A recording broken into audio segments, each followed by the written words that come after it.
Telangana governor Jishnu Dev వర్మను కలవాలని ఒక మహిళ రాజ్భవన్ ముందు బైఠాయించింది. విషయం తెలుసుకున్న పంజాగుట్ట పోలీసులు అక్కడికి చేరుకొని ఆమెను పంజాగుట్ట పోలీస్ స్టేషన్ కు తరలించారు.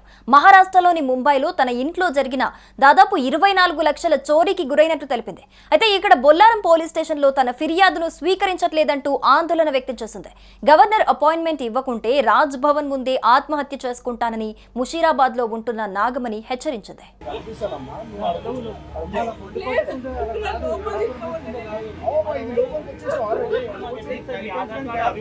ఏమన్నా బ్యాగ్ లో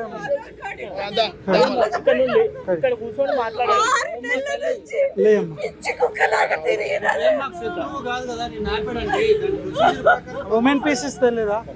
మీరు లేయండి, ఇక్కడ కూర్చోండి, కల్పిస్తాం. అపాయింట్మెంట్ తీసుకుంటున్నాం, రండి. మీరు లేయాలా? అపాయింట్మెంట్ తీసుకుంటున్నాం, రండి. చేస్తాం, రండి. అప్లికేషన్ లెటర్ ఇవ్వండి, ఆధార్ కార్డు ఇవ్వండి. ఆధార్ కార్డు. ఎక్కడి నుంచి వచ్చావు? ఎక్కడి నుంచి వచ్చావు?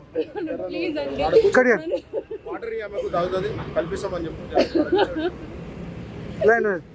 అపాయింట్మెంట్ తీసుకుంటున్నాం. మీకు ఇక్కడ కూర్చోమ్మా. ఏమైంది? ప్రాబ్లం ఏంటి? ఆయనతోనే మాట్లాడాలండి.